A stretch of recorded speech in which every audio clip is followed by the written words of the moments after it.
Дневник на К1 телевизија. Време е за најновите информации од регионот, Македонија и светот. Останете со нас, почнуваме веднаш по најавите. Конститутивна седница на новиот парламентарен состав, 120 мандати верифицирани. Четворица повредени во сообраќај на несреќа на Штипско џаде.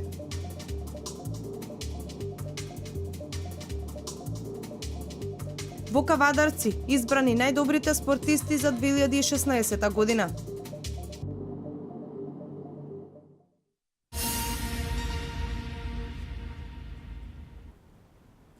Во 6 часот и 30 минути изутринава на експресниот пат Велес-Кадрифаково се случи сообраќај на несреќа во која 4 лица се повредени. Поради сериозноста на повредите, 2 лица се пренесени на лекување на скопските клиники.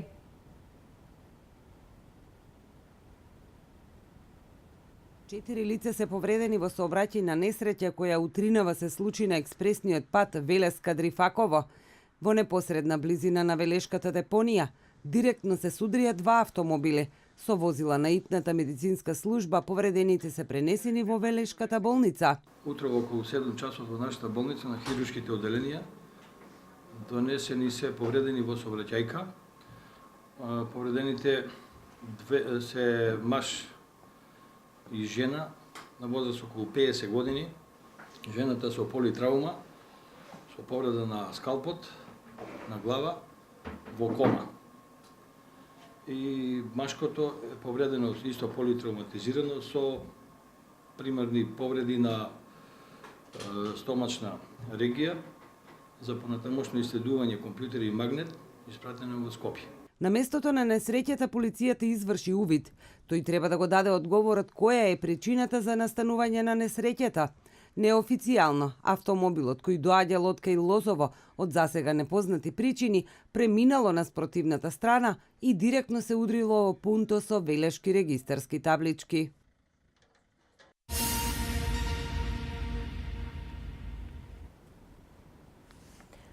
Секторот за внатрешни работи Велес поднесе 2 кривични пријави поради постоење основи на сомнение за сторени кривични дела за оштетување и неовластено влегување во компјутерски систем, додека пак полициската станица Кавадарци поднесе 3 кривични пријави.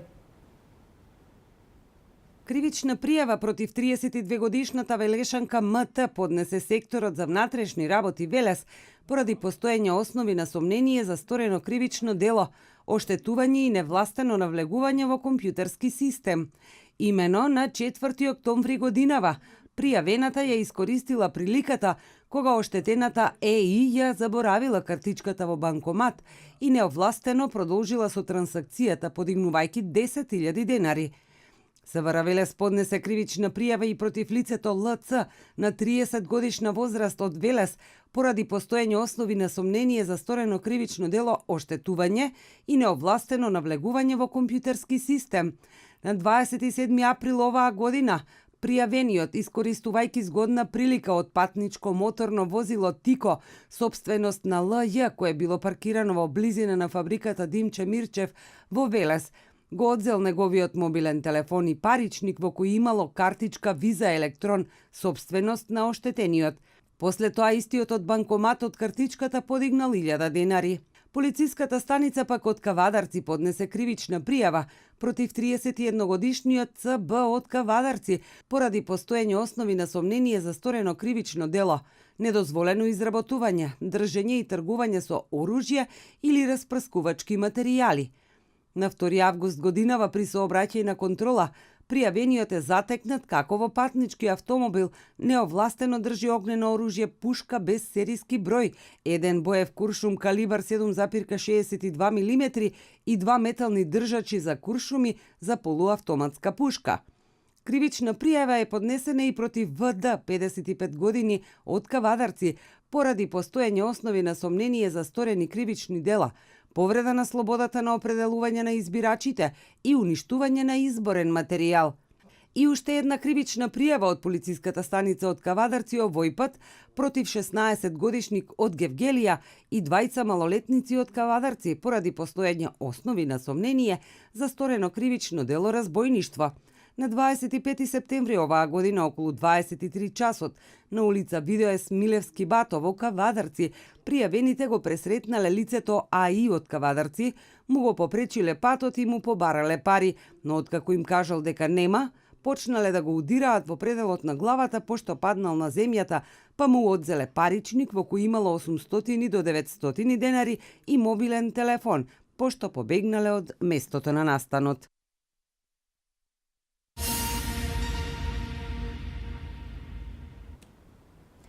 Пред новогодишната еуфорија ја почувствуваа и децата во детското инфективно оделение во Велес.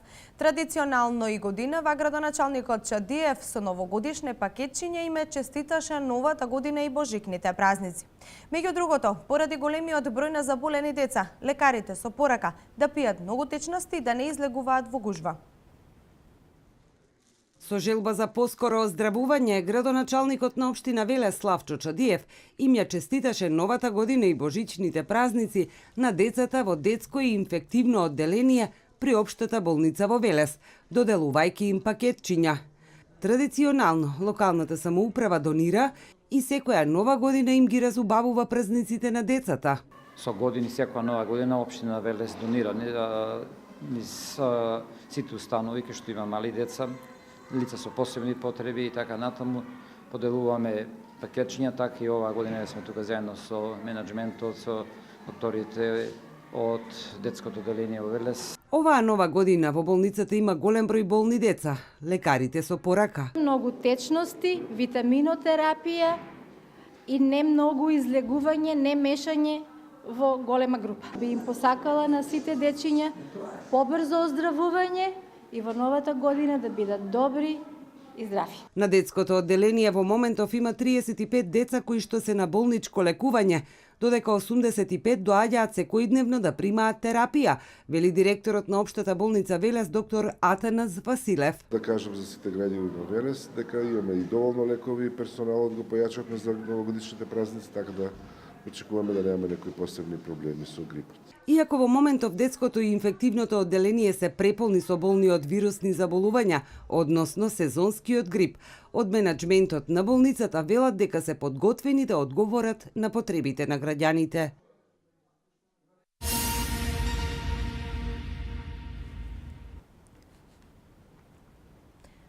Новогодишните празници знаат да бидат и фатални со големи последици. Преголемата количина на алкохол и неконтролираниот внес на храна е честа појава кај помладата популација. Нутриционистите порачуваат здрава храна и за време на празниците. На вкусната свечена трпеза и на празничните гастрономски специјалитети тешко може да им се одоле, иако најчесто представуваат вистинска калориска бомба. Основниот совет во врска со храната во времето на новогодишните празници е умереноста, вели нутриционистката Цвета Динева. Кога знам дека вечер јас ќе имам софра, па каква и да е, и не е важно што ќе има таму. Многу е битно истиот тој ден јас да испијам доволно вода, да изедам доволно свежо овошје, да изедам една добра свежа салата пред да одам на тоа случување, оти таму може ќе има свежа, а може и ќе нема. Кога јас ќе си ги обезведам чистачите и таа една биоактивна енергија се вика што се зима од свежата храна, јас тогаш вечери да каснам и сармичи и не знам што не е важно, па и руска салата ако треба и што да е. Нема да го атакувам своето тело толку многу, зашто веќе сум обезбедила од сабајле чистачи, ама и утре сабајле ќе ги земам тие чистачи од сабајле до време ручек, тогаш сум заштитен.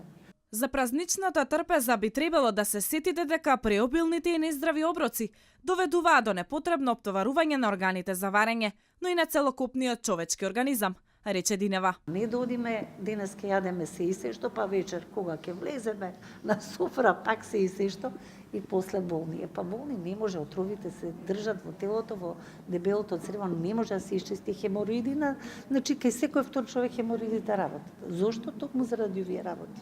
Не се зима чистачите. Динева тргнува од фактот што секојдневно го повторува, а тоа е дека тајната на долгиот и квалитетен живот лежи во правилната исхрана.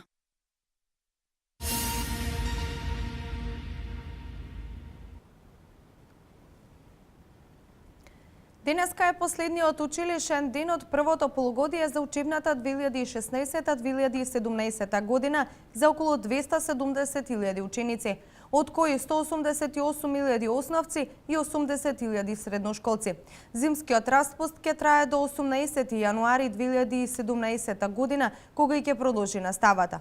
Во учебната година треба да има 180 работни денови. Со оглед на тоа дека во оваа година повеќе празници се во работни денови, зимскиот распуст е пократок за еден ден, информираат од Министерството за образование и наука. Во продолжение останатите вести од Македонија. Со 119 гласа за, Собранието го верификуваше мандатот на пратениците во Собранието на Република Македонија. Со седницата председаваше председателот на Собранието во заминување Трајко Велјановски. Како негови заменици беа назначени пратениците Стојан Миланов и Јусуф Хасани. За председател на верификационата комисија беше избран Владко Ѓорчев, а членови Петре Шилегов, Реджаел Исмаили, Фадил Зејнели и Сурија Рушити. На седницата присуствуваа високи представници на верските заедници, на судската власт, на МАНУ, дипломатскиот кор. Седницата беше прекината, а нејзиното продолжение ќе се одржи во новата година. Најмногу пратеници во 9-тиот парламентарен состав ќе има коалицијата предводена од ВМРО ДПМН 51. Коалицијата предводена од СДСМ има 49 мандати, ДУИ 10, БЕСА 5, Алијанса на албанците 3 и ДПА 2. Во овој парламентарен состав нема да има народни избраници од диаспората поради недоволен број гласови.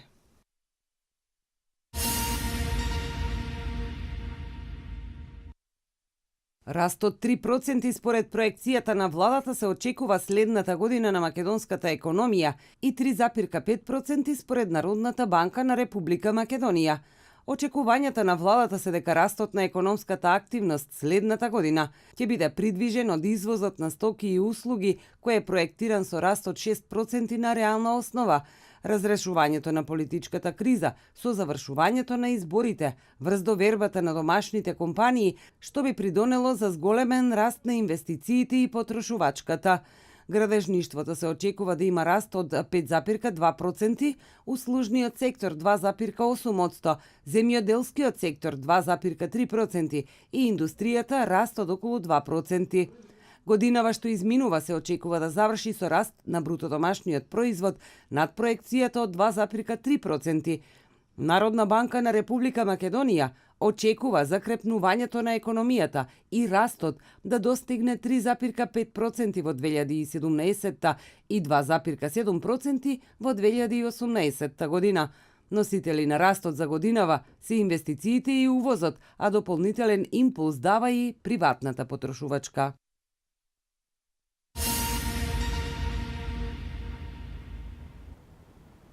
Земјотрес со интензитет од 6,2 степени според Рихтеровата скала се случи рано изутринава на индонезискиот остров Бали, соопшти Американскиот институт за геологија. Потресот се случил во близина на островот Сумбава на длабочина од 72 километри. Не е издадена тревога за цунами и нема информации за евентуални жртви или причината материјална штета. Во продолжение вестите од светот.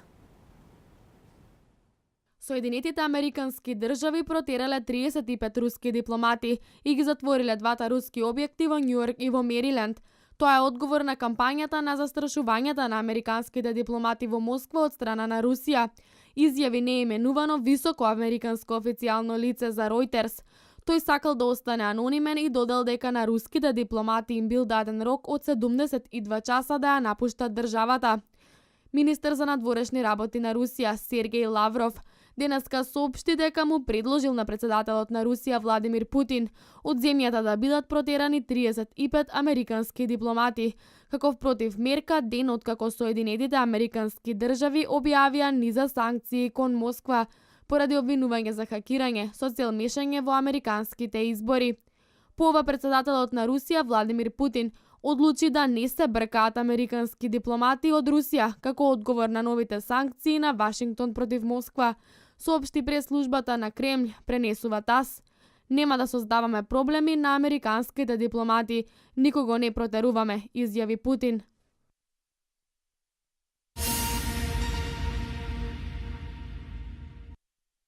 Бразилската полиција почна потрага по амбасадорот на Грција во Бразил, Киријакос Амиридис, последен пат виден во понеделникот во близина на Рио де Жанеиро, каде со семејството бил на одмор. Автомобилот на амбасадорот денеска бил пронајден во Рио. Во него имало само еден изгорен човечки труп. Останките се испратени во лабораторија на експертиза, јави телевизијата Глобо. Амиридис е професионален дипломат и долги години е дел од грчкото МНР. Бил амбасадор во Европската унија, Либија од 2001 до 2004 бил конзул во Рио де Жанеиро, а за амбасадор во Бразил бил поставен во јануари 2015 година.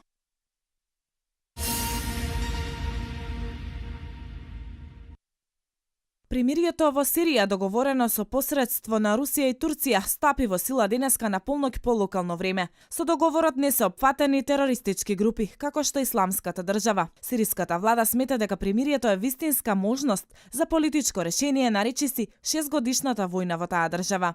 Таа е вистинска можност за политичко решение на кризата, за да се прекине крвопролевањето, изјави сирискиот министер за надворешни работи Валид Муалем во изјава на државната телевизија. Председателот на Сирија Башар Ал-Асад му нагласи на рускиот председател Владимир Путин дека е подготвен за почитување на договорот за прекин на огнот во Сирија, соопшти Кремљ.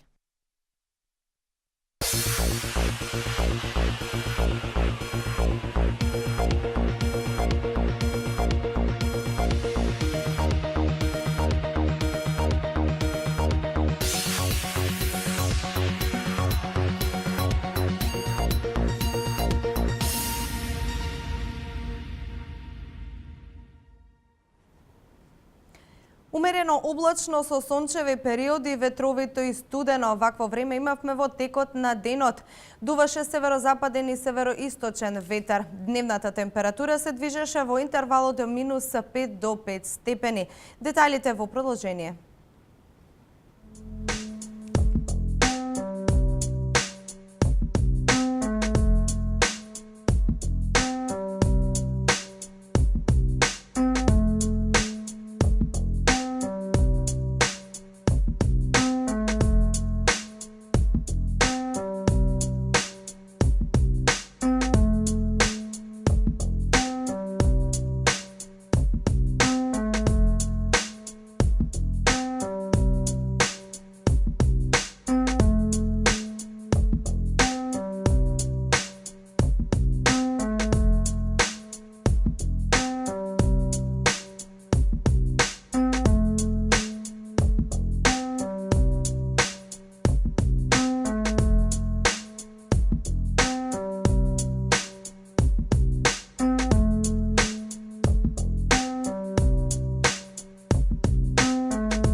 Информациите за временската прогноза беа последните во овој дневник. Јас ви благодарам за вниманието, а ви понатаму останете со програмата на К1 телевизија. Пријатно!